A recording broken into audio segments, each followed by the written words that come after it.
നിർബന്ധിത ഗർഭചിത്രത്തിൽ രാഹുൽ മാങ്കൂട്ടത്തിനെതിരെ പാലക്കാട്ടെ മഹിളാ മോർച്ച പരാതി നൽകി. ദേശീയ സംസ്ഥാന ബാലാവകാശ കമ്മീഷനുകൾ, ജില്ലാ വനിതാ സംരക്ഷണ കേന്ദ്രം എന്നിവിടങ്ങളിലാണ് പരാതി നൽകിയത്.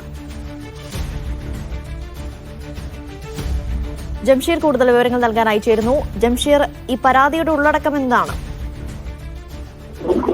അനീഷ, രാഹുൽ മാങ്കൂട്ടത്തിൽ MLA നിർബന്ധിത ഗർഭചിത്രത്തിന് നിർബന്ധിക്കുന്നതിന്റെ കൂടുതൽ ഓഡിയോ സന്ദേശങ്ങൾ ഇന്ന് മാധ്യമങ്ങൾ വഴിയും സമൂഹ മാധ്യമങ്ങൾ വഴിയൊക്കെ പുറത്തു വന്നതിന്റെ ഒരു പശ്ചാത്തലത്തിൽ കൂടിയാണ് ഇപ്പോൾ പാലക്കാട്ടെ മഹിളാ മോർച്ച നേതാവ് കൂടിയായ അശ്വതി മണികണ്ഠൻ പരാതി നൽകിയിരിക്കുന്നത്. ദേശീയ സംസ്ഥാന ബാലാവകാശ കമ്മീഷനുകൾക്കും ജില്ലാ വനിതാ സംരക്ഷണ കേന്ദ്രം എന്നിവിടങ്ങളിലേക്കാണ് പരാതി നൽകുന്നത്.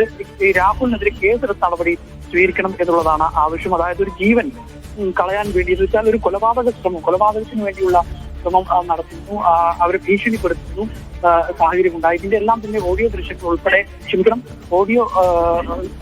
പുറത്തു വന്ന ഒരു പശ്ചാത്തലം കൂടിയുണ്ട്. ഇതിൽ രാഹുൽ മാങ്കൂട്ടത്തിനെതിരെ കേസെടുത്ത് നടപടി സ്വീകരിക്കണമെന്ന് ആവശ്യപ്പെട്ടുകൊണ്ടാണ് ഇപ്പോൾ പൊതുപ്രവർത്തക എന്ന നിലയിൽ പാലക്കാട്ടെ മഹിളാ മോർച്ച നേതാവ് അശ്വതി മണികണ്ഠൻ പരാതി നൽകിയിരിക്കുന്നത്. അനീഷ, ശരി, ജംഷീറാണ് വിവരങ്ങൾ നൽകി.